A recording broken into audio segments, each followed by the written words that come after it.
See, we're sitting down here, ready to negotiate. You've already given up your shit. I'm still a mystery to you. But I know exactly where your white ass is coming from. See, if I ask if you want some dinner, and you grab the egg roll and start to try down, I say to myself, this motherfucker, he's carrying on like he ain't got a care in the world, and who knows?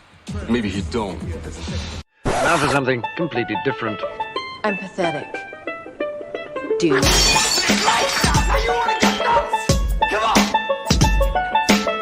Yes, Archie, I was just coming. I have come here to chew bubblegum and scratch off left hand. It's an inanimate fucking You're an inanimate fucking object! I drink your milkshake. I drink it up! Oh boy, do I drink it up. Hey everybody, welcome to last episode. Did I see It's that? only an episode. Did I see that in that thing? That's cool. Hey, welcome to the last episode of The Real Boys. It's been a wild, bumpy journey. And we're here. And to me, we finished on a good one. If you don't know what The Real Boys are, it was a collective of weirdos that don't show up to things.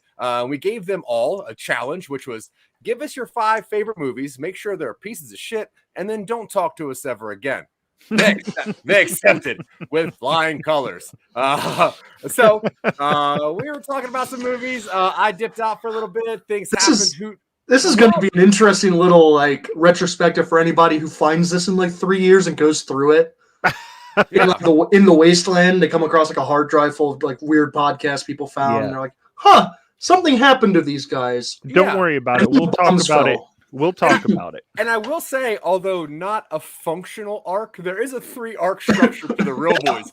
The first arc, which was most of us hanging out and doing the thing the way we wanted to. The second arc, or the middle arc, when it was just you two, and then occasionally Jerry, or sometimes just Dylan, I think. But no, I think I was never going to do this show by myself. Yeah, no, that's fair. It was always the two of us. I think those were the best episodes. I agree. Yeah, they're the only ones that I listen to. And then the third one, which is 3 of us kind of angry about wanting to do this for some reason. 2 of us are angry.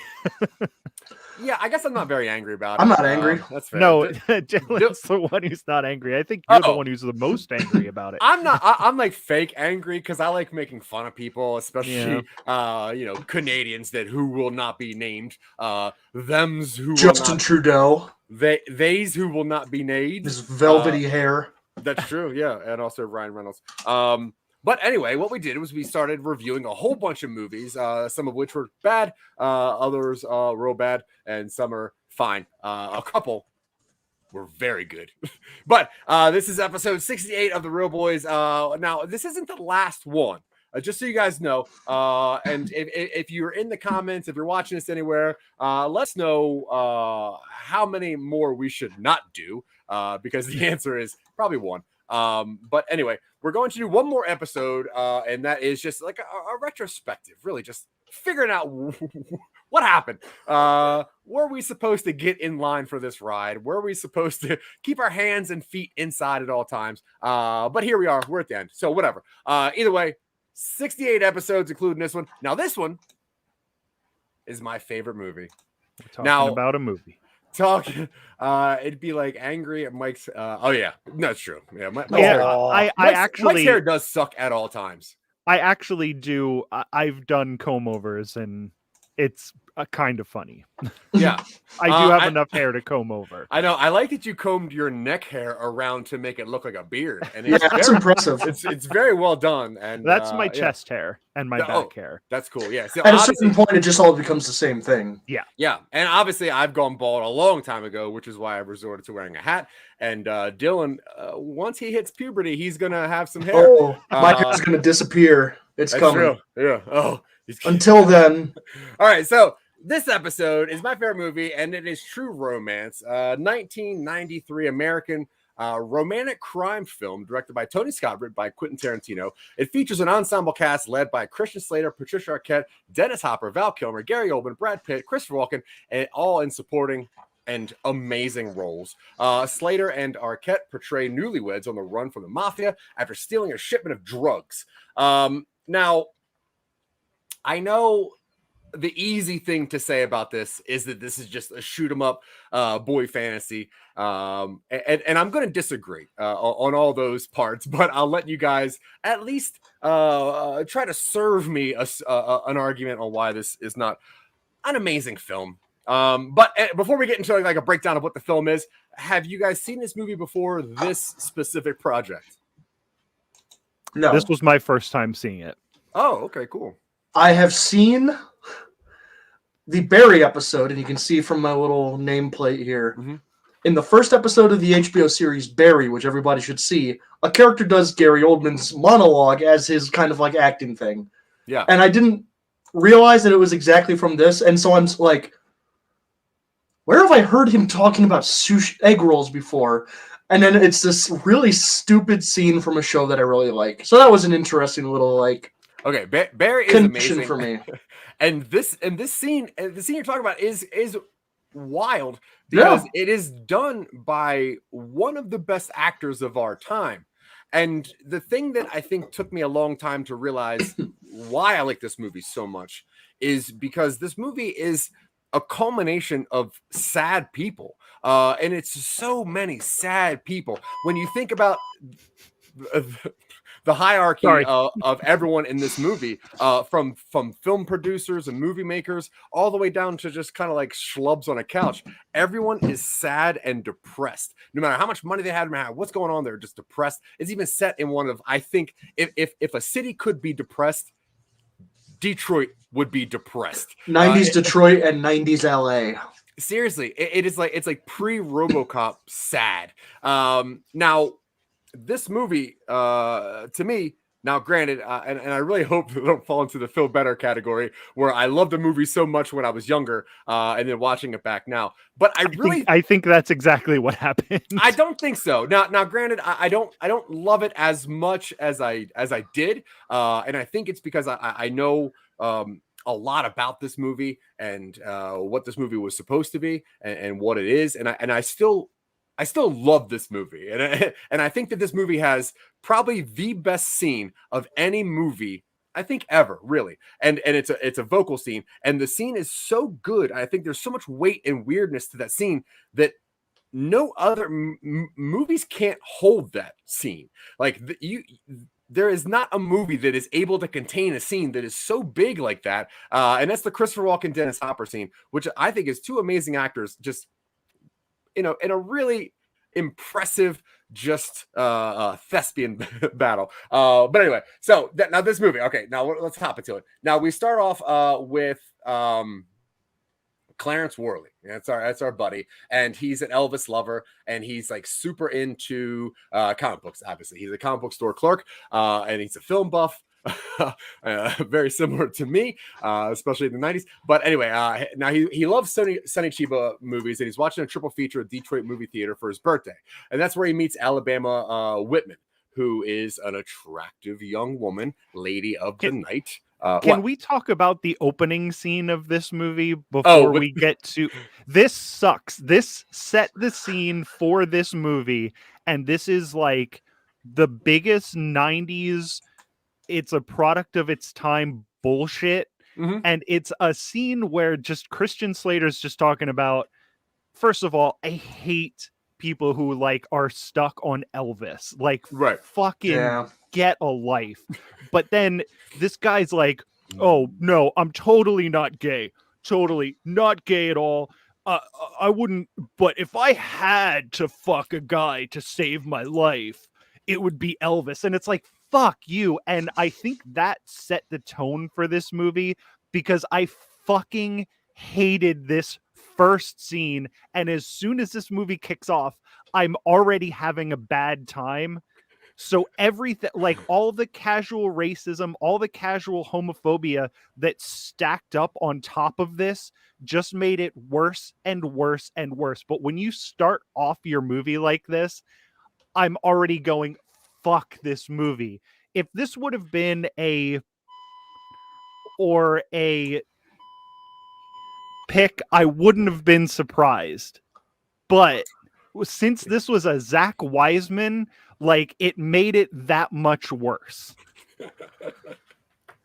Okay, now now granted that scene is the scene is a pointless scene, and it really does roughly set up the character of Clarence being somebody who is in love with icons and in love with ideas of things. And even in this movie, you never really see Elvis, even though you know that it's Elvis. You never see him. It is his mentor. Yeah. It's his mental.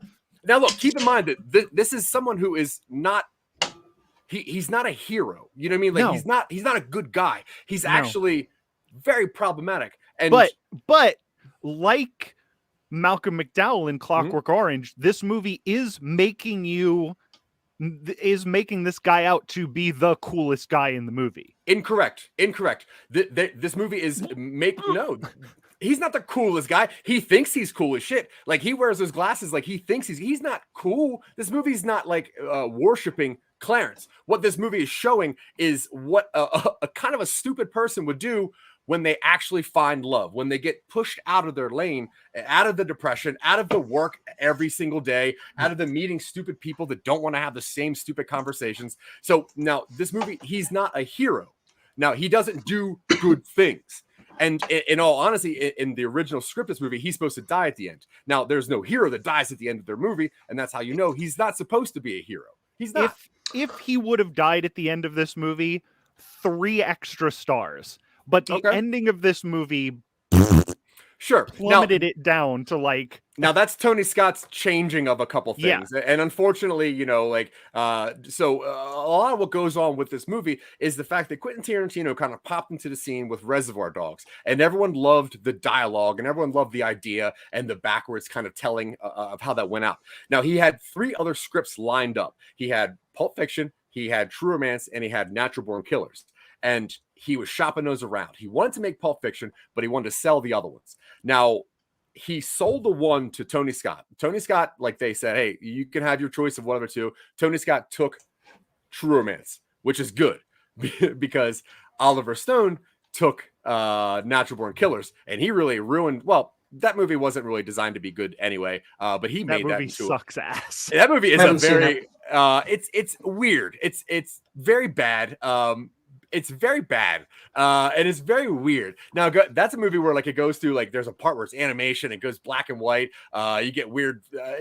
There's like a weird snake bite trip. But now the cool thing about that is that movie is a script that was written by Clarence Worley in True Romance. The main story of this movie was he was a comic book artist who was writing a script and blah, blah. Everyone hated everything that he was doing, and he sold the script. Well, he was trying to sell a script, which was Natural Born Killers. Whatever. No big deal. Yeah, I agree. Opening scene, not great. Aggressively 90s, not great. But I want to be very clear that I don't see Clarence as a hero here. I see Clarence as kind of an annoying, stupid person who got a chance to be bigger than he was ever supposed to be. I thought we were supposed to sympathize with him until Elvis tells him to kill Gary Oldman. And at that point, I'm like, oh, villain protagonist. Yeah, I mean, he is just, he's almost, I don't want to say crazy. That's a very 90s trope for movie villains. But he is not in his right mind. He is an adult who fantasizes about Elvis Presley comics and Sonny Chiba movies and really just pie. Now, and I think that's where a lot of the problems with how Tony Scott portrays this movie, because he does have a Michael Bay kind of a feel to him where he likes to worship visuals and not really what's actually happening in the story. And I think that's why I like the Christopher Walken Dennis Hopper scene so much, is because there's not much that Tony Scott could have done to change that. And that is a conversation between 2 men that know what's happening. Like, Dennis Hopper in that scene knows he's going to die the entire time. All he's really doing is kind of pissing off Christopher Walken and elongating the situation, really. And I like that scene. I think that's a cool scene. But anyway, So we're gonna hop back into this thing. So after the annoying scene where you find out that Clarence wants to hook up with Elvis, No, and he doesn't fine. want to, but he would if he had. would to. if he had somebody was to. going to kill him. He Yeah. would have sex with Elvis. Is the only way that he would do that. Okay, well here honestly, you would need to kill me to have sex with a dead person. There are some live men that I would very gladly have sex with, but if you put a dead person in front of me, you would need to kill me for me to do that. So you can understand where he's coming from. It is a corpse. But anyway, so he meets Alabama at the movie theater, and they have a great night. And after having sex, she tearfully confesses that she is a sex worker, and she was hired by Clarence's boss as a birthday present, and she has fallen in love with Clarence, and he has also fallen in love with her. Now, So stupid. why? Why is it stupid? It's very 90s schmaltz. Yeah, It is- it's pointless. It's like you got hired to have sex with me, but now we're in love with each other. Now we're married. There's like Okay, number one, the stakes in this movie are nothing. Like he kills all sorts of people with all sorts of witnesses. Like all sorts of shit happens for absolutely no reason. The first time there's any stakes in this movie is when Bronson Pinchot is getting blown in a convertible doing cocaine. That's the first time you see somebody doing something where it's like, oh, something might come out of this. Otherwise, it's just we're just with all blowing of that. people away for no reason. None getting of that the drugs, nothing getting the you said shit. makes any sense whatsoever. Everything that happens in this, except for him meeting Alabama, which was set up by his boss, he wants to just get her stuff, dude. He has never been with a woman. It's her very first time. It's her very first job as a sex worker. She is terrified. She got beaten up by Drexel, and she meets this guy, and he's obviously just a gentle dude who wants to talk about having sex with dead people and comic books. And sure, maybe it's stupid that they fell in love, but love's pretty stupid if you think about it, especially 90s love. So whatever. Like there's no problem I have with that. That's something that, like, sure, 90s movie, schmaltzy, I get it, but I can see it. You know what I mean? Like, they fell in love. They do not want the life that they're in. They are annoyed. He just wants to show her that somebody can protect her. So he's like, I'm going to get your shit back. Hang on, girl. I'm going to get your shit back. So he goes, look, this is going to be kind of hard, Michael, if you don't at least play along. Now, no. No, I'm not playing along. I absolutely thought that everything in this movie was absolutely pointless. This is Michael's catharsis for all the shit he's had to put up with for Clockwork Orange. Yeah. Well, no, because just like with Boondock Saints, like I like gave in my Clockwork Orange thing. I said, look, I watched this again. It sucked. When we watched Boondock Saints again, I got nothing back. Now I need something back from you here. Well, the problem I have is that your arguments are kind of fake arguments. Like everything has stakes in this. Once he goes and he tries to man up and be a cool guy to Drexel, who is a pimp, that goes terribly wrong for him, and now he leaves his ID out there. So now there's not only drug dealers looking for him, but also the police might be looking for him. So, I mean, there's stakes there. And then now he has to get his dad involved because his dad has a little bit of clout with some police. And he's like, look, I just need you to find out if I'm being like looked after, whatever. And now he brings his dad into this. And his dad quit everything about his past life of being a cop and knowing everybody, and now he just lives in a train tracks with a dog. So now he's bringing in other people into his world, and I think that is stakes. Now, it's stakes based on 90s schmaltz love, but it's stakes. So there is a life or death. There is a search and reward. I think those are stakes. What's the definition of a stake? It felt like when he's doing everything, like I felt like I was watching like a 50s movie where the hero of the movie is untouchable. Like no matter what happens to this guy, you know that he got the absolute shit beaten out of him. And I never felt like he was in any sort of danger. Like, the cops find his ID, and it sort of never felt like anything was going to actually happen to this guy. Well, He gets the upper hand. He blows these guys away. There's all of these sex workers there, all witnessed it. They all saw him do it. They just give him back his shit. Okay. In all fairness, Drexel is a very, very bad man and has abused all of these women, and has also, it's implied that he's sexually abused these women. So having these women who are kind of being owned by this man, and then having somebody come in for love's sake, if anything else, and almost free them. You could see that. Are they going to fight Clarence, who just killed? No, I guess no, I'm not expecting them, but I do expect, some sort of somebody looking for him. It felt like everything that happened where no. Drug dealers looking for him, and the reason that other people started looking for him is because he tried to find out if people like him going to his dad to find out if people were looking for him made people start looking for him. So he inadvertently is causing his own demise, and I think that also makes sense. Yeah, except and again, it's the ending of this movie. If this stuff would have led to his demise, I would have had a much less of a problem with it. But the fact that we end up with the two of them with their kid on the beach and everybody's happy makes this movie absolutely pointless. If he would have died in that shootout scene, I'm like, okay, fine. At least this movie was something. If she would have been at the end, now this movie's she got pregnant before he died and she had his kid and she's living on the beach with this money, great, fine. That's something. Which is how that was obviously written, but not done, because this is 90s. It is unfortunately like a Weinstein project, and it is a Tony Scott BS thing. But when you look at number one, this is the only kind of action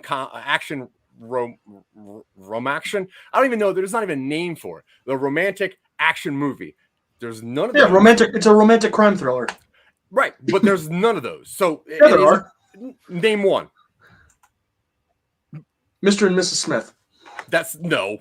Well, all right, that's fair. That came out way after. I'd rather genre. Mr. and Mrs. Smith.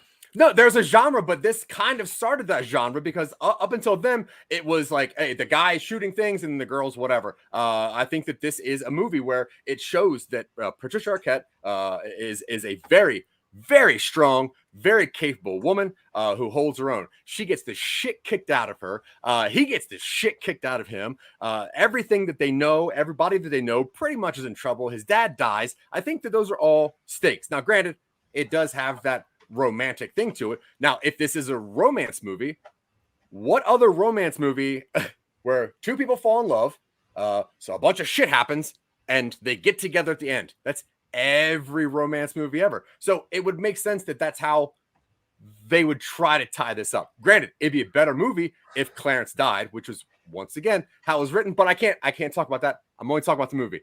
Granted, it'd have been a better movie if he died, but I'm gonna say that the stakes are high. Like, that's it. If he would have died, it would have been warranted vis-a-vis their stakes. I don't disagree. There are stakes. It's that kind of stake where it's the main character has something everybody else wants. He has drugs. It's not that everybody else wants it. He stole drugs. Yeah. The people who own it want it back, and he just wants to get rid of it. It's not everybody's looking for the thing that he has. That would make it seem like it's a gift or something he had before the story. Not true. No, he takes the drugs and everybody wants them back, or the police want him for shooting up the place. He accidentally takes drugs. Yes. Bad guys want the drugs back because there's a lot of drugs. Cops want him because he's doing some weird shit now. So that all makes sense. I'm not saying it doesn't make sense, but they're not terribly complex. I'm not saying it doesn't make sense either. I'm just saying nothing feels, like I said, the first time that I was like, oh shit, something's gonna happen because of this, was with a tertiary character in Bronson Pinchot. Like, it's the first time that I felt like somebody's actions were going to have consequences. Once again, I disagree. When you look at every single character, every character is doing something that could cause consequences, even down to like Floyd. Floyd, who was that Brad Pitt character, the stoner character, who inadvertently was like, that was actually a kind of a cool thing. I'll get to that later. I was, whenever Brad Pitt was on screen, I was pretty happy. Yeah, he did great with what he had to do. Now he is by far the best part of this movie. He auditioned for Clarence. When he saw that the role for Floyd, he begged to have that role instead. He brought the honey bear on set. That was his honey bear, and he improv'd all of his own lines except for letting them know where he was. But even that character just makes a choice based on his shitty attitude that really gets the whole ball rolling. He tells the hitman like where Clarence is, and inadvertently,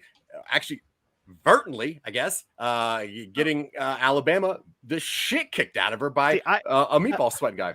I didn't see that as a choice. I just thought he was stupid and had no idea what was going. He was so like stoned out of his mind that he didn't know who he was. He was just like, somebody came in asking a question, I just answered it. Like he wasn't doing it to get. But he's like, trouble. Don't you condescend me, mother. Like he was making a choice to be aggressive towards a man to get him what he thought was in a sticky situation, which wasn't. I get ornery when I'm high too. Whatever.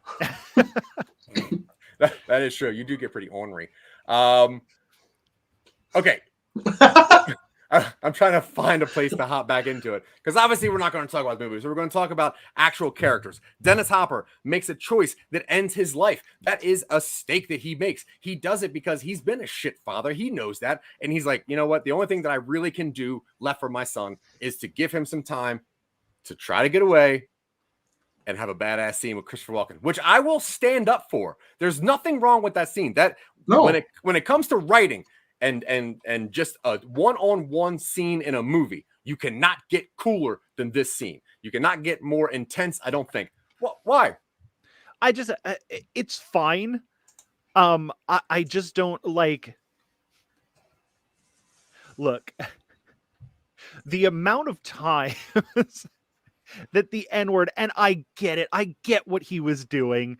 I just don't want to hear that word 70 times coming out of somebody's mouth. I don't like this movie because the N-word's in it. Like I thought you can't. I'm sorry. No. I'm also not saying that. Yeah. I get what he's doing. I get why he's doing it. I get why you like this scene. I just didn't want to hear that being said over and over. And it's like, all right, sure. I get it. You could have said it twice, but you said it 20 times. And it was like Tarantino wrote the script on my ears. Right. And yeah, that was when I was like, oh, this is a Tarantino script for 1,000% sure. I will say a younger Tarantino script. Yeah. Without the ability to be controlled. But yes. I will say the three scenes that stuck out in my mind after watching this movie, in particular, that scene, because I really like the dangerous person visits related character and related characters not dealing with it. I like that scene, and I think that it was well done enough where he wastes his time and amps him up and tries to make him make mistakes. I liked the scene where I'm skipping around a little bit. Oh, I like the fight scene when Alabama is attacked in the hotel room. Yes, absolutely. That scene was so much better than this. Yes. Christopher Walken.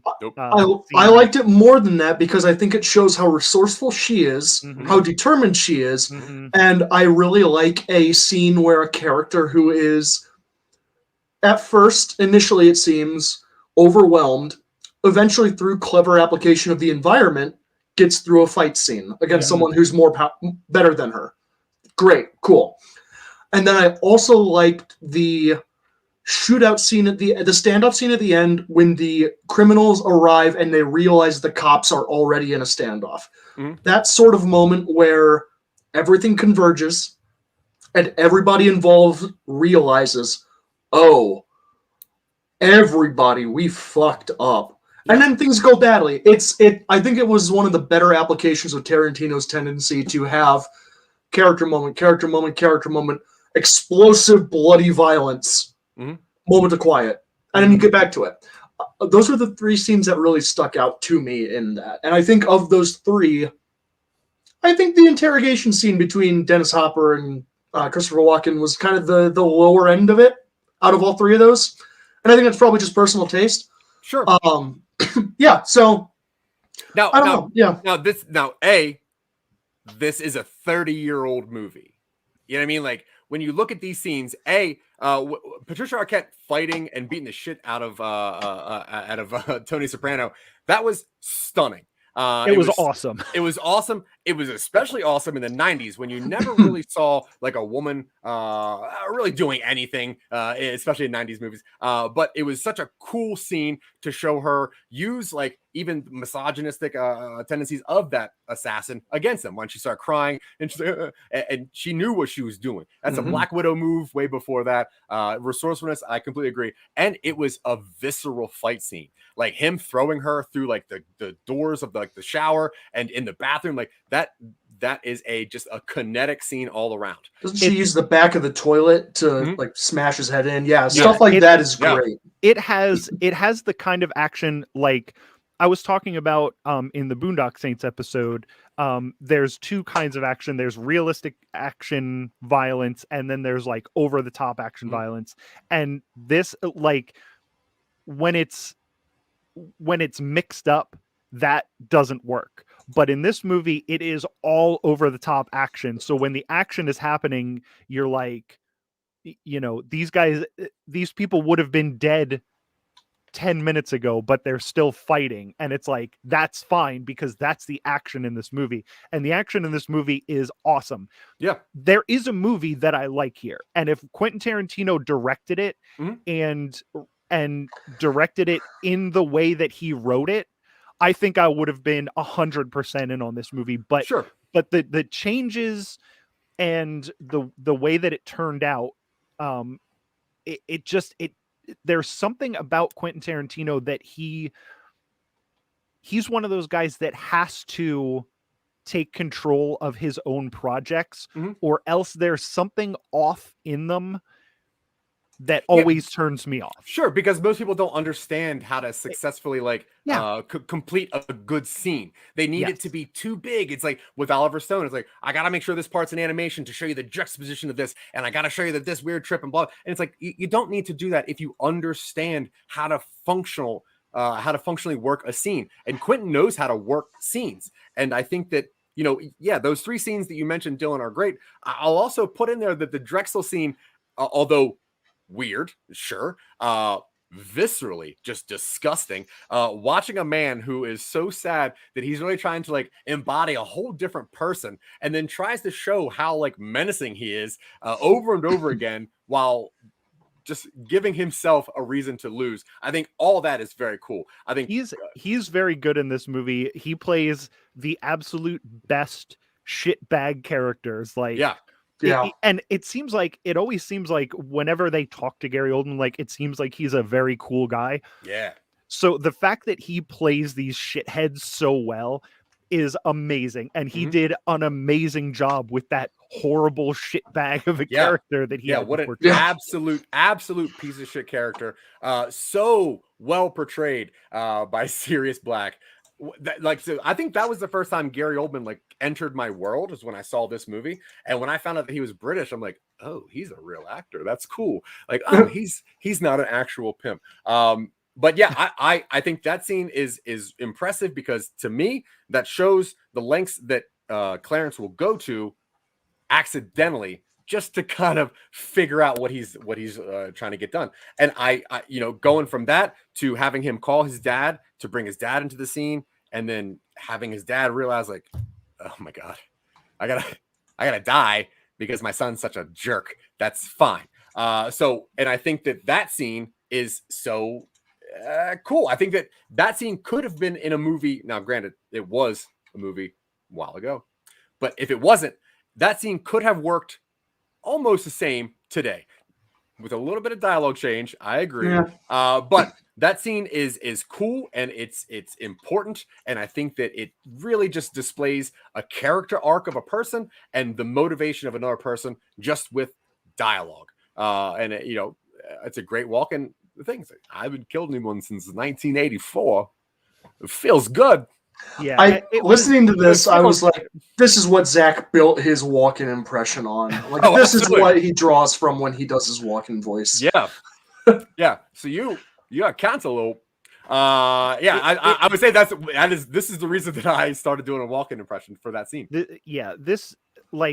fact that, because you said in the chat, you were like, oh, it has the best scene in any movie ever. And I'm trying to think of the scene. And then when you said what scene it was, I was like, that's the scene. Like, all the things that happen in this movie, that was one of my least favorite things that happened in this movie. And I think the reason that this movie is so good to me, and B, that scene in particular, is a lot of the movies that we have watched on this thing, they're people's favorite movies, and a lot of movies that we just watch in general, when you get done with it, you can remember some scenes, but having quotes stick out is something fairly special, I think. Like, think about Zack Snyder's Justice League as a 4-hour movie.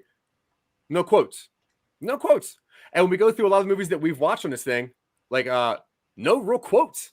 You know, like, there's no real dialogue. RoboCop, Lebowski. No, sure. No, I'm not saying there's none, because we have some good movies on here. Like Lebowski. They Live. They live. Okay, that's a great one. But a lot of them.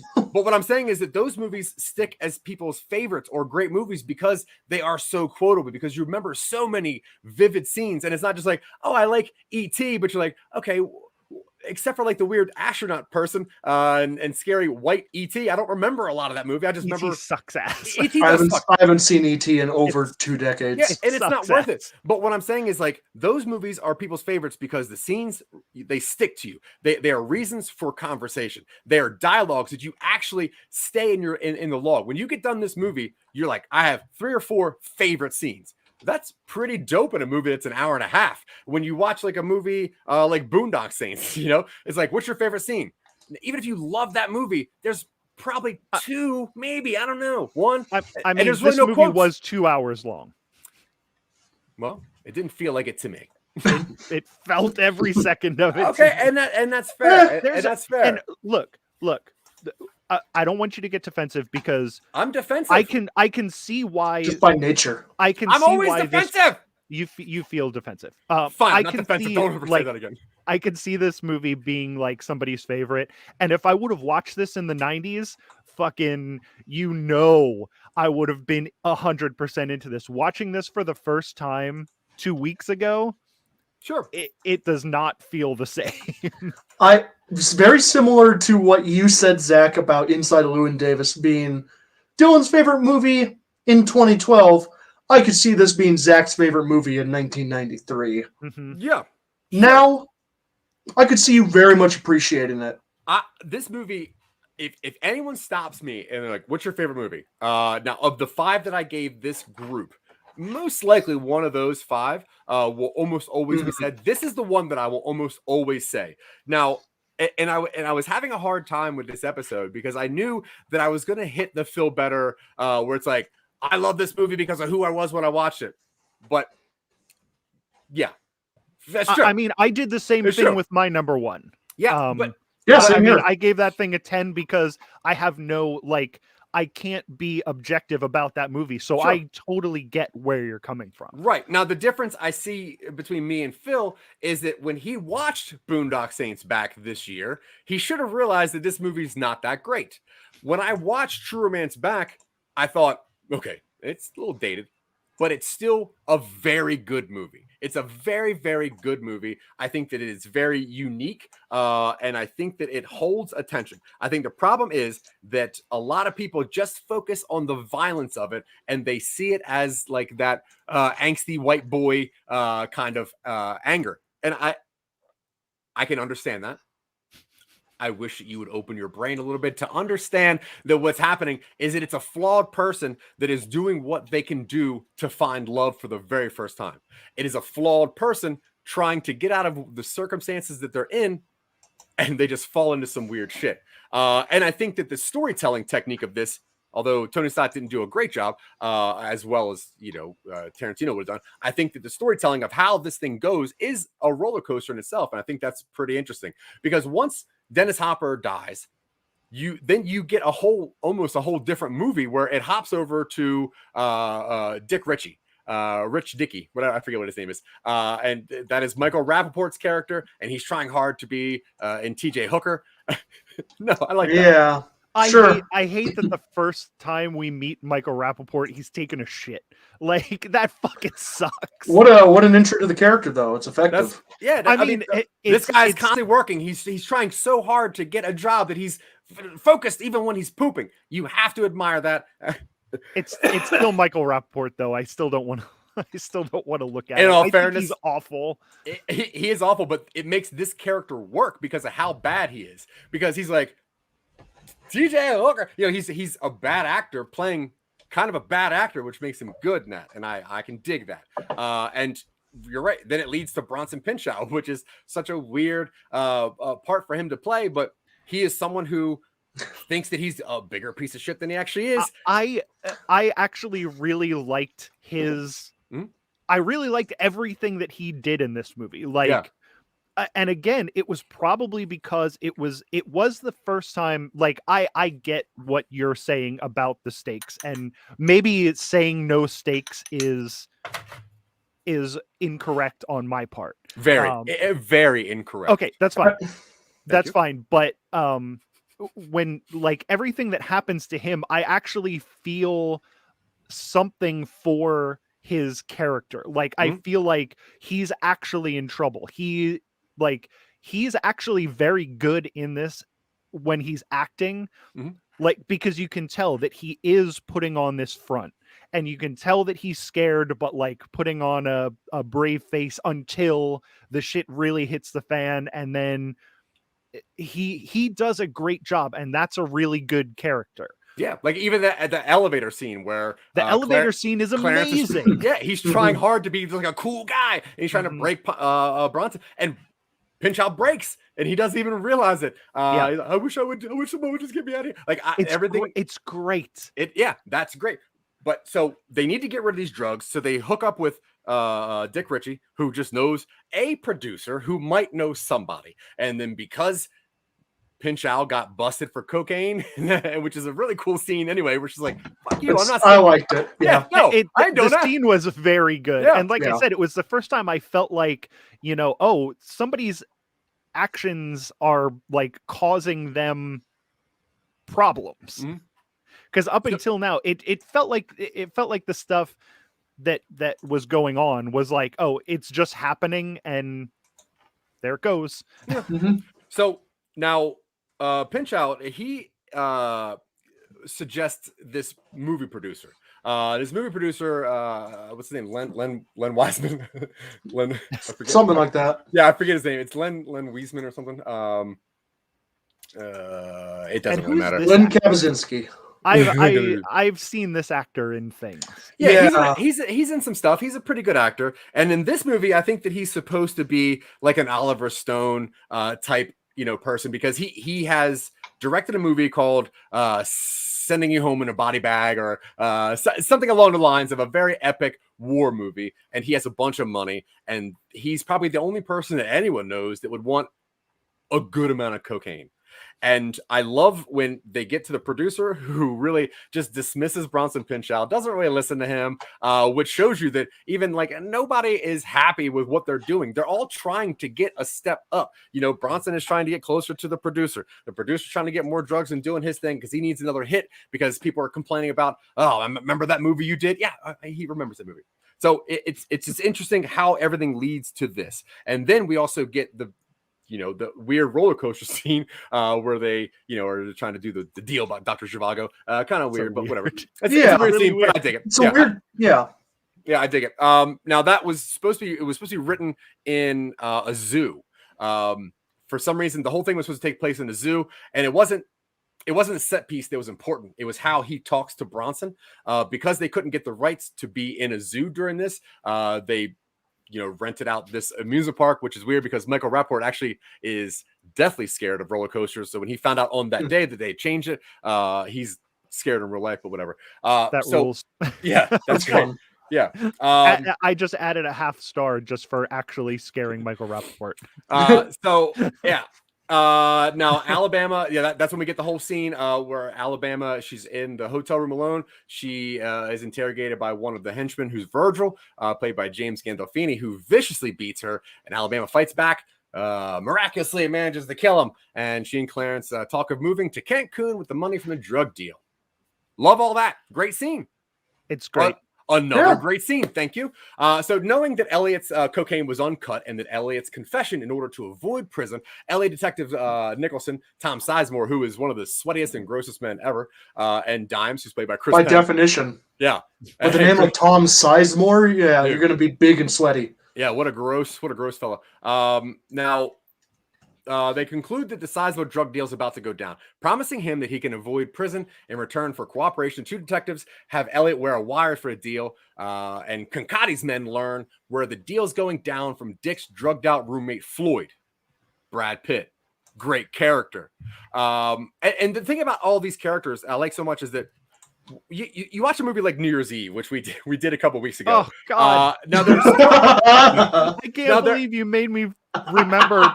Yeah. Awful movie. But the thing is that movie has so many actors, and you're like, I don't remember I remember what they were doing in the movie.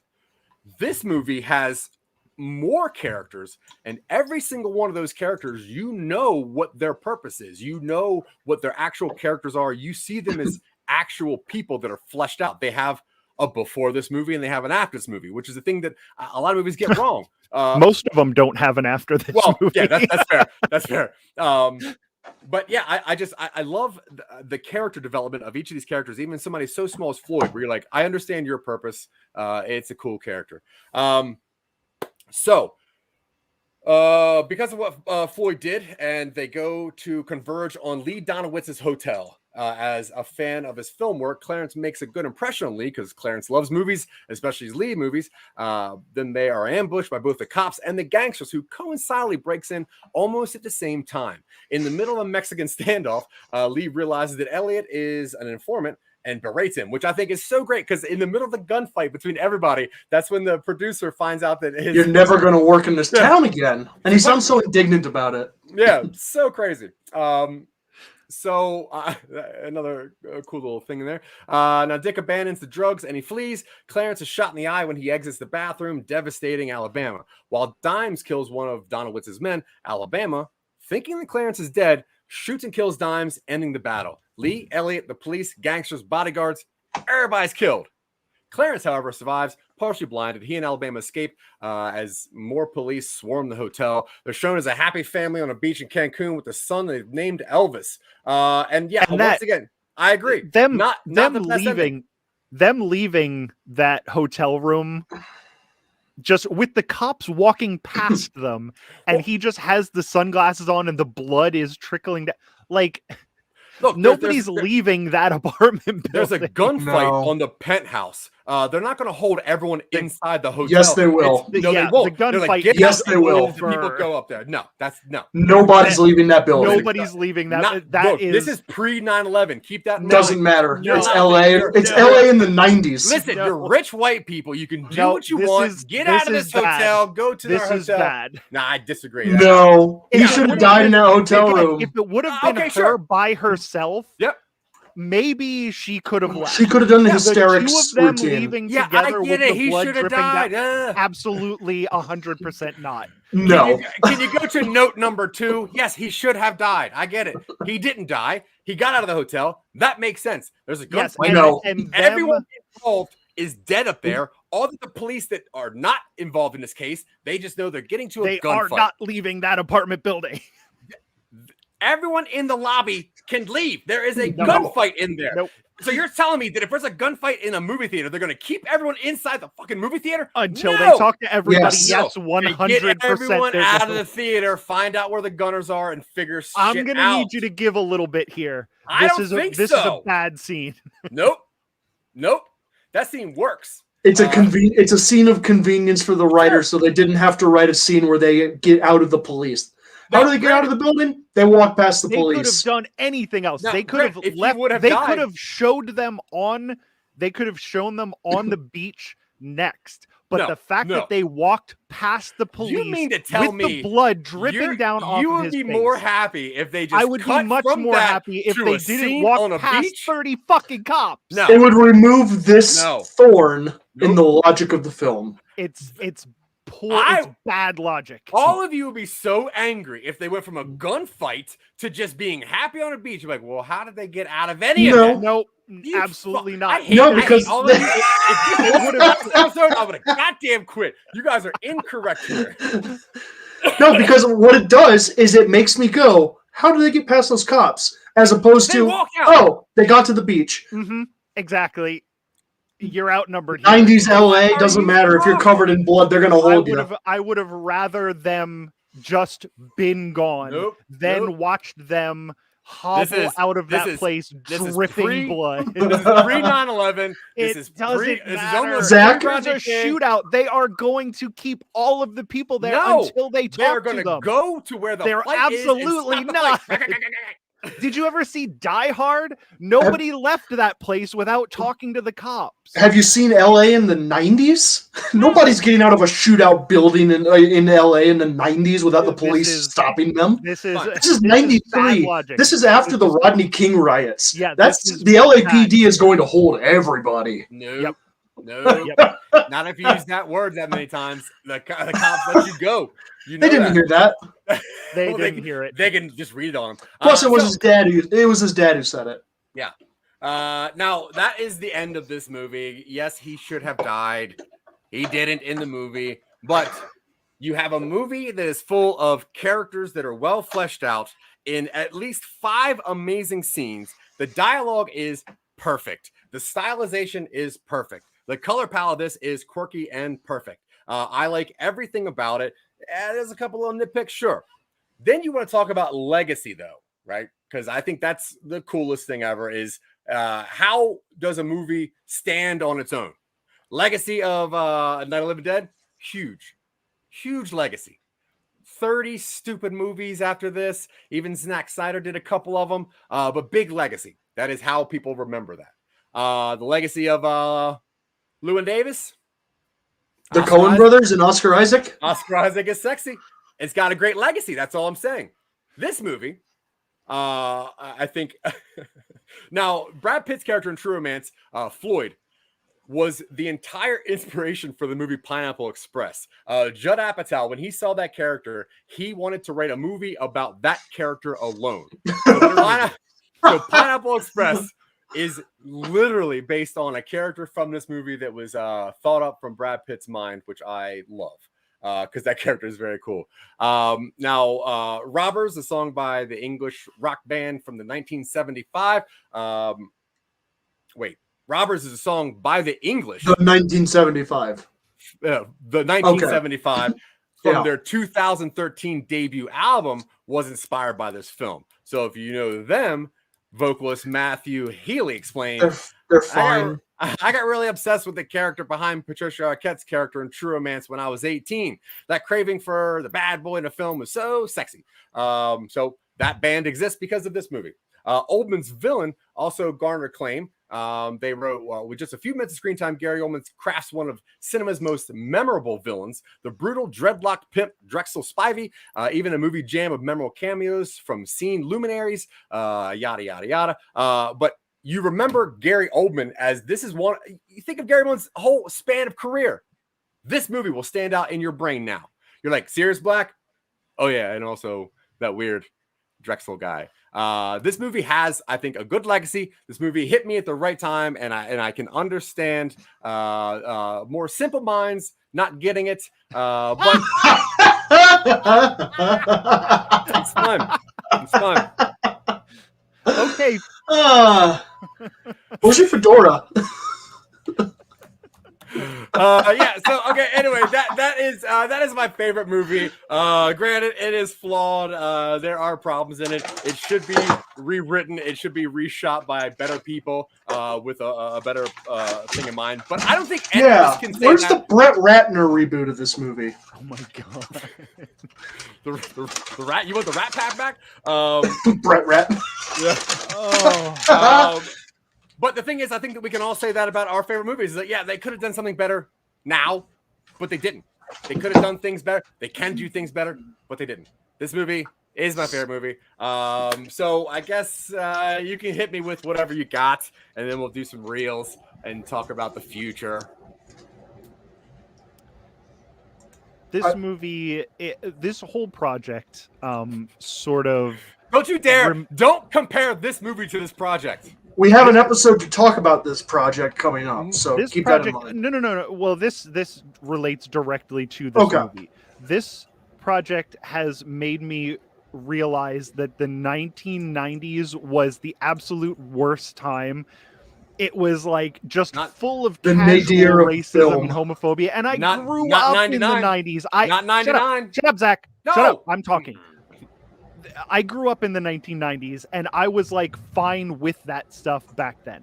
But going back to it now and seeing how terrible everyone was in the 90s, just trying to be edgy, just trying, casual, everything. Like, if you weren't a white man in the 90s, if you weren't a straight white man in the 90s, you were prime candidate to get made fun of, and it was fine.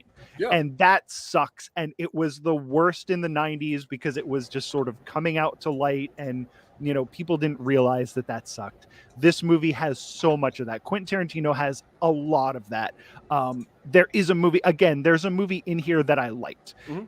Tarantino has to do a Tarantino script or it loses something, because there's a vitality lost in it. There is something that goes on in his brain that he knows exactly what he's doing. Mm-hmm. And if he gives that to someone else, no matter how capable they are, it loses something. And so, yeah, again, if I would have seen this in 1993 as a 14-year-old, I would have been like, this is the coolest fucking movie I've ever seen. I would have given this a 10. Again, in 1993, I would have given this a 30 reels. If I had seen this in 2004 when I was 14, I would have also really liked this movie. Watching this for the first time 2 weeks ago, I was like, oh, the 90s, that's right. The 90s fucking were terrible. So yeah, I'm gonna give this thing again. But compared to everything else, the 90s were bad, right? The 90s were bad. They're full of bad stuff. Yes. But compared to everything else, it is better than all of those things. It's a better movie, but it's a better movie. I'll give it that. You can't name other movies that have 5 great scenes in it. It has exactly equal amounts of casual homophobia and casual racism as all of those other things that we talked shit on, the casual racism and the casual homophobia. I can't let it pass for this movie because it's a better movie. It also has the stupidest ending. I hate endings like this. A shitty ending will ruin an entire movie for me. That Evil Dead reboot, I liked up until the main character, spoilers for the last Evil Dead movie, gets saved by love, which is my least favorite thing to happen in movies. This kind of sappy ending to a horrific movie sucks, and I hate it. And I can't get past the shitty ending for this movie. There is a good ending for this movie. It was written. If it would have ended that way, fine, perfectly fine. I get it. But the way that this movie is currently, I didn't like it. And it was seeing it in 2022 for the very first time, not happy with it. But I'll give it that it had good characters. It had good scenes. I'm going to give it what you gave my number one movie, and this is bumping it up from what I would have given it. I was going to give it 4.5, but I'm going to give it 5. That's fair for you. That's fair. Go ahead. Say a simpler mind. I want to hear you say it. I've already used that term. I'm looking at my thesaurus now. I do love that band. Yeah, I know you do. Simple Minds is great. Yeah. Simple Minds. Yeah, I can understand. I have no idea what it's like to have not seen this movie and to have seen it now. I can't see that. What I can see is a movie that I'm watching now has brilliant dialogue, brilliant characters, at least 5 amazing scenes, aggressively quotable, and I think that fulfills every requirement, especially if any of the people on this current panel, their top 5 favorite movies that are not just weird blockbusters like Star Wars, Return of the Jedi. It was so weird to get like this very sincere, emotional Ghibli movie from you, and then that amazing Parasite, and then like Star Wars, and then what was your other one? Unbreakable, which was like at least interesting. To have this be your number one, it blew my fucking mind. Oh, I got it. I understood. I understood it completely. If you look at the collective of those 5 movies, I think that if you own those 5 movies, you would appease the majority of people that have either seen it or not seen those movies. You could throw any of those in at any time. This movie feels like 3 to 4 different movies that are all very cool. It's almost like a 4-room style movie where you just keep getting weird little... 4 Rooms was way better than this. I haven't seen 4 Rooms, but this movie felt very consistent throughout. This was my least favorite of your 5 movies, which is so weird because the stuff that you brought to me that I hadn't seen before was fucking amazing. Like, I enjoyed your other movies so much. So maybe that's also like bringing it back. The fact that first scene where Christian Slater's like, I wouldn't fuck a guy unless you were going to kill me.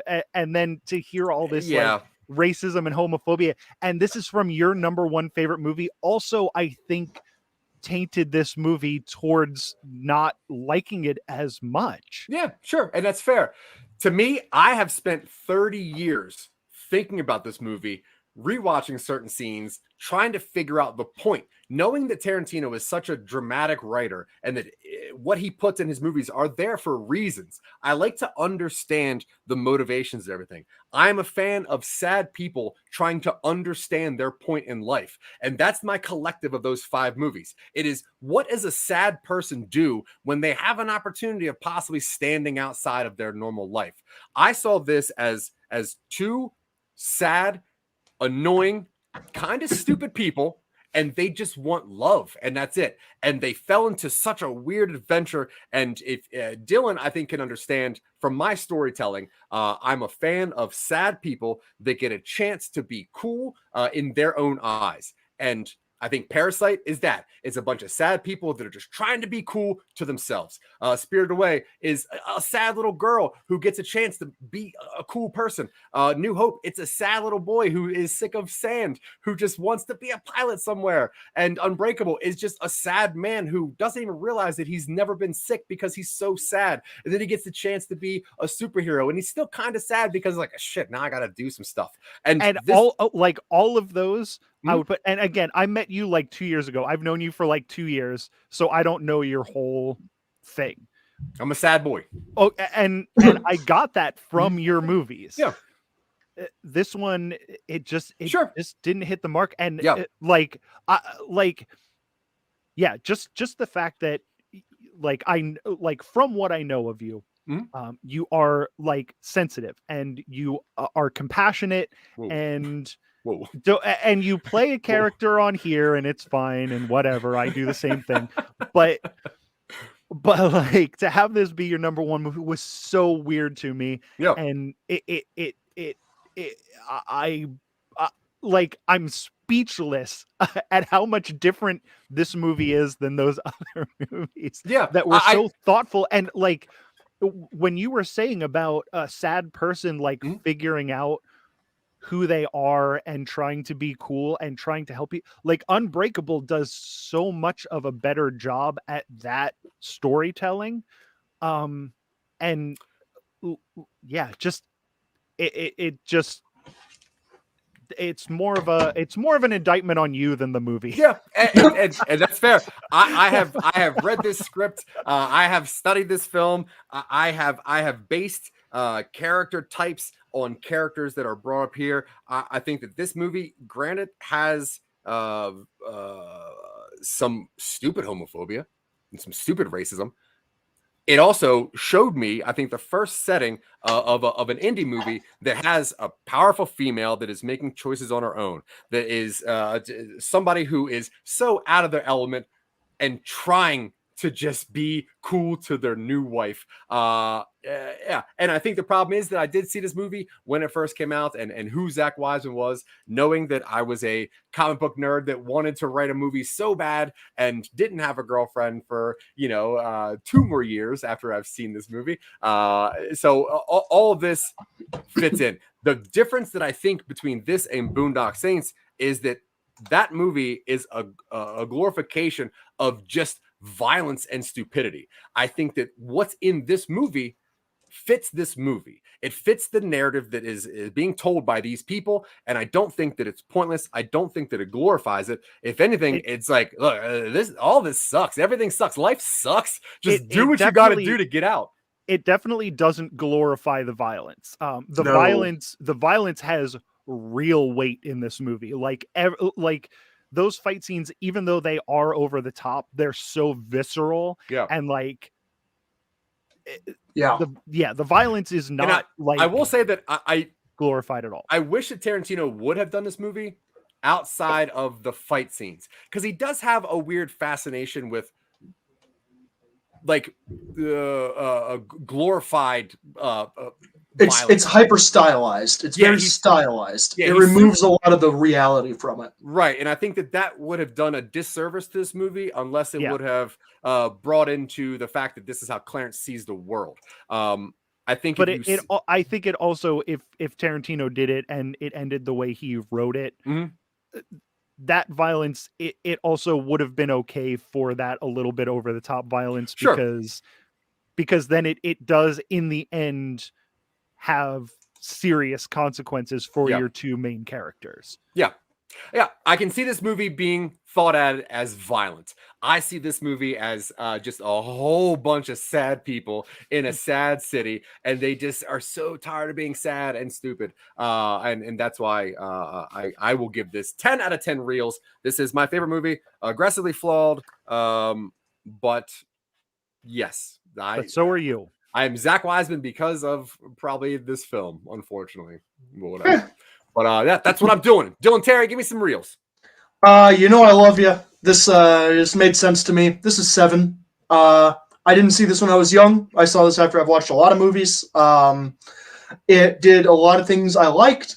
It did some stuff that I was very, very on. I don't have quite so strong a visceral. Obviously I have a negative reaction to characters being shitheads and racists and homophobes and stuff like that. I also have less of an issue being like, the character's a shithead and I'm not supposed to sympathize with them. That colors the rest of the movie, which means that when they get a cozy ending at the end, I'm like, all right, did they earn it? They went through shit. Has he shown that he's a better person? Whatever. But it's also not the main crux of the movie, this character changing himself. This is a movie about a guy who, as you said, gets bigger than he ever thought he would because he's getting chased by cops and criminals and shit like that. He doesn't need to get better. He's not trying to get better. They love each other in the beginning. Sure. They are just trying to be together. And that's it. They're just which means that there's not a whole lot of character growth, which I kind of like. But whatever, it's a 7, which is fine, which is stronger than average for what I rate most of these movies. I don't know. I don't know that I'll ever go back to this. I don't know that I'll ever have the urge to rewatch this, which I think might be a stronger opinion than a straight reels. Yeah, not a negative one, but it's not positive. It's not positive. You're right. There's very few movies that I refuse to watch again. I won't refuse to watch it again, but it's not something that I necessarily would. I don't see myself seeking this out again unless I really wanted to clarify something for myself. Yeah, I'm in exactly the same place. Yeah, I can see myself rewatching this if you and I have some conversation in the future where it puts us in a different light, and I'm like, I might revisit it just now that I've seen it before and I know what to expect, and I can kind of pick up some of the deeper stuff. But my immediate thought was not, on finishing this, I'm going to watch this movie again. Was this a movie that while you were watching it, you kept looking at your phone or thought like, because when you're watching New Year's Eve, it's like, oh my God, I do not want to be here anymore. What else is happening? I watched both New Year's Eve and this movie while making dinner. Separate incidents. I have my laptop on the counter next to me, but I was paying attention. This one, it's no fucking contest. Like, let's be real here. Yeah. I don't want you to think there's any parallels I'm drawing between the two of those films, despite the fact that you made me watch both of them. But when I started this movie, I started making dinner. I finished making dinner. I set my laptop on the table, and I stayed there and watched the entire thing. I didn't pick it up and pause it and move back or anything like that. So it held my attention. I enjoyed the movie for what it is. Yeah. I didn't find anything that elevated it over a similar era Tarantino film. Yeah. And I understand. I didn't watch it when I was a comic book nerd in the 90s as a single man. Like, the romance, I'm a sucker. Yeah. Dude, I've been accused by at least one person on this podcast of writing the sappiest shit he's ever heard. Which was the intention. That was the positive ending of that show. You should go listen to CYOP Appeal. Oh man, CYOP Appeal is wonderful, and it has the sappiest ending I have It also has a whole bunch of really dark death in it. Really cool. Yeah. It takes you a couple of go throughs to get to that, but when you get to it, it's such a good payoff because you've killed this character so many times. We didn't do it. Whoever was listening to the podcast did. I killed that character so many times. There we go. And speaking of reels, the three of us combined bring it out to about 7.3 average, which, it's a lesser Tarantino movie, I think. I don't mean that as a negative. No, I think that there is like what Michael said, there is an absolute gem in there that could have stood the test of time. That story could be told now, and it probably should have been told now with a better point of view. A lot of movies in the 90s cannot be told ever again. This was one that you could see the genius of early Tarantino. You could see what he's trying to do, and he had to put it in somebody else's hands to get it done. But I do appreciate you guys. I think that your reels are they're apt. I think that they're adequate. I understood them because I think that a quick viewing of this, it is just a violent gore fest and white boys getting off. The violence was the least offensive part of this. No, the violence was like actually really like when the violence came up, I was like, oh, the violence is happening for a reason. It's not gratuitous. Yeah, it is effective. Yeah. The violence is well utilized in this movie. The violence is. I definitely would like to see an established Tarantino taking his time making this movie again. That would be such a beautiful little thing. Who would you cast in a remake of this, Zach? Modern day actor, modern day Hollywood stable. Gal Gadot. What? No, I don't know. I don't think Gal Gadot. I think that now it really would depend on how old we're trying to keep these people, because I think that in the 90s, like being like their late 20s and struggling was a normal thing. I think now it might be cooler to have them a little bit older.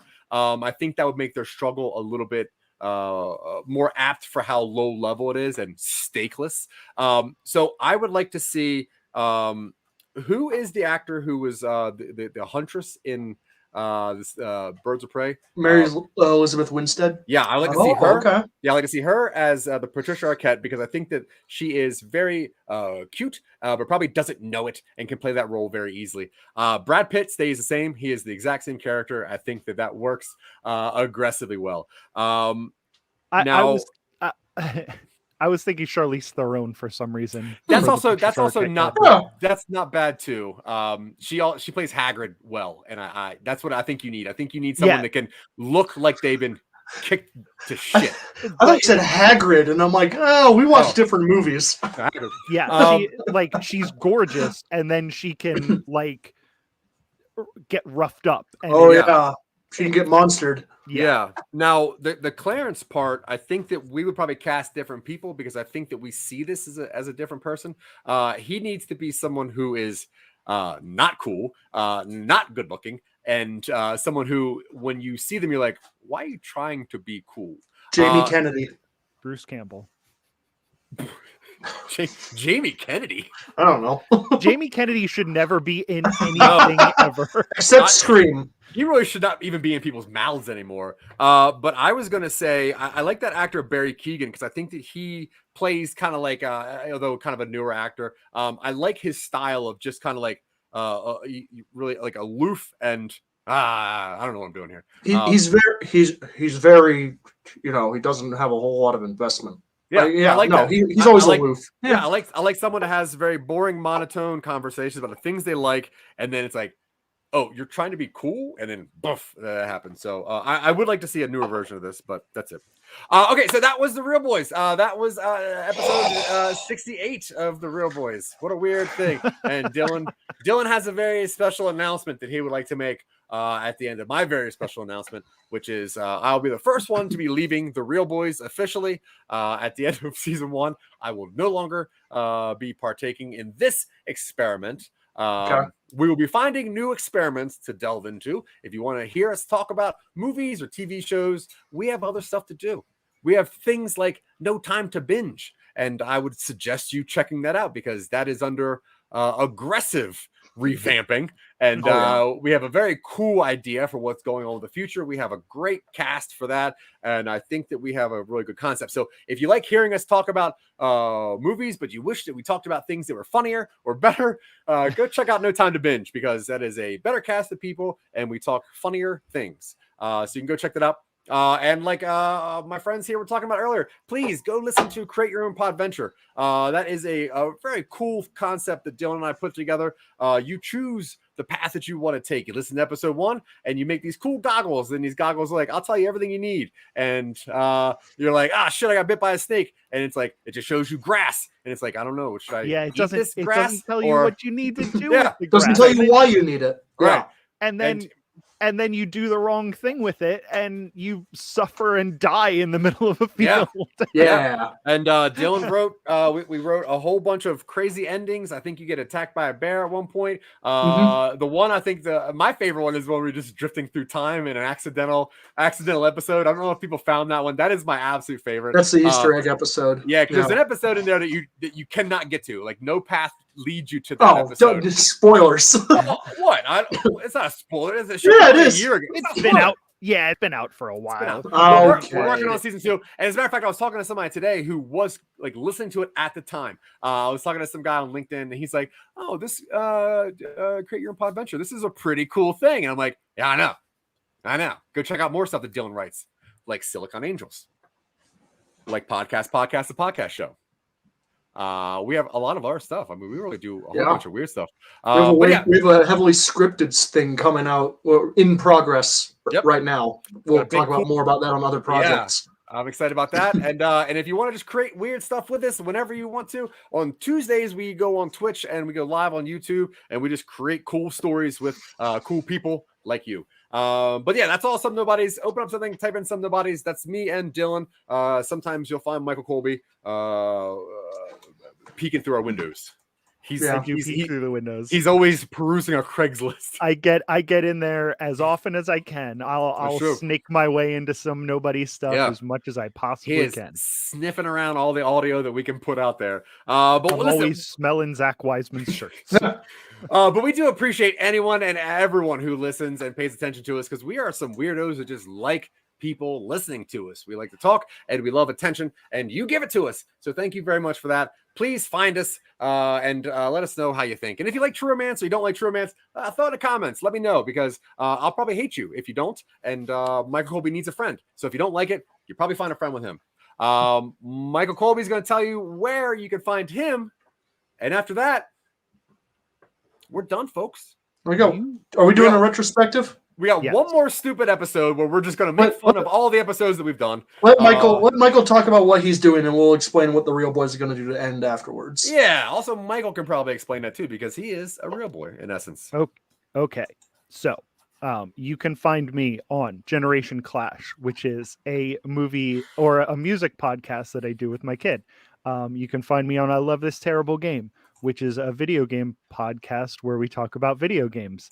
And you can find me on Jack Billings Presents Haunted Apartment Complex, which is on the Podmoth Network, which you will hear Mr. Dylan Terry as magician Marcus Fiasco.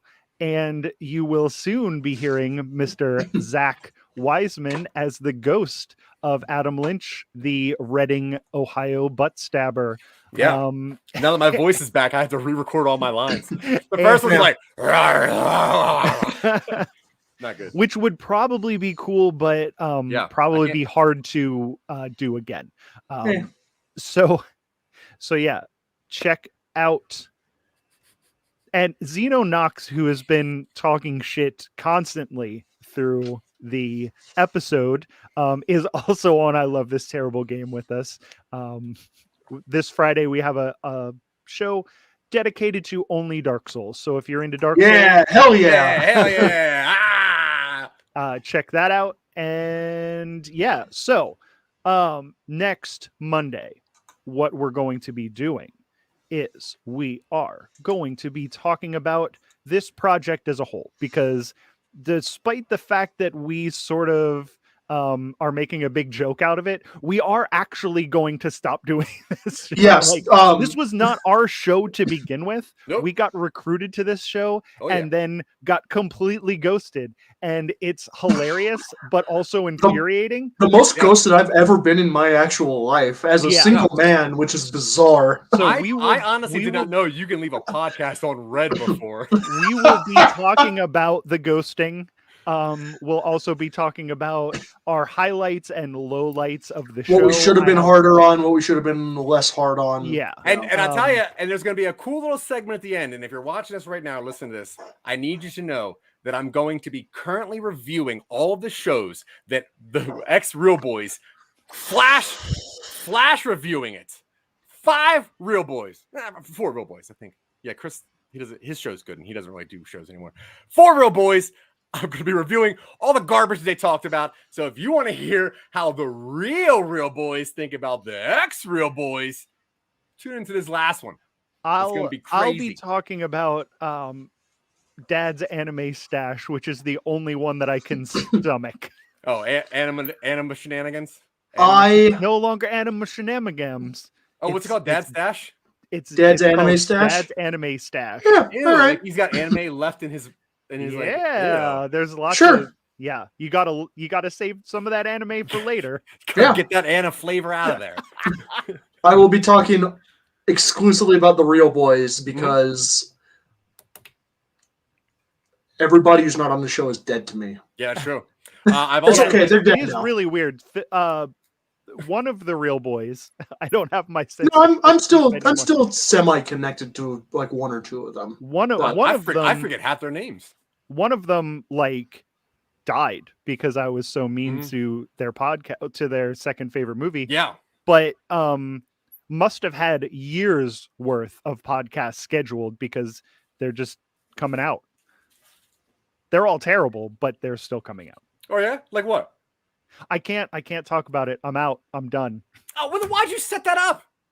Because you took a 5-minute walk to set me up for this. I just wanted to say that the one of the Real Boys died because I was so mean to one of his movies, and I think that's hilarious. Then how does he keep putting out so many podcasts? They're all scheduled ahead of time. Yeah, that's true. That's true. But anyway, I've also been writing a song for the other Real Boys, which I might be performing live next week when this goes on. So episode 69, a synopsis of the Real Boys, brought to you by some Real Boys. Next Monday, 8 p.m. Eastern, 7 p.m. whatever the middle one is, and 6 p.m. if you're in the mountains, and I think it's 3 p.m. if you're in Hawaii. I have no idea. But either way, tune in, because we're going to talk shit on ourselves, and that's weird. Oh, no, we're going to praise ourselves. Oh, no, I'm not praising you. Oh, well, I'm going to praise you guys, so get used to it. I've been here for like 67 episodes. This is fucking exhausting. I'm going to run the outro now. I took half of them off, so I'm ready. We're sitting down here, ready to negotiate. You've already given up your shit. I'm still a mystery to you. But I know exactly where your white ass is coming from. See, if I ask if you want some dinner, and you grab the egg roll and start to try down, I say to myself, this motherfucker, he's carrying on like he ain't got a care in the world, and who knows? Maybe he don't. Now for something completely different. I'm pathetic. Do you?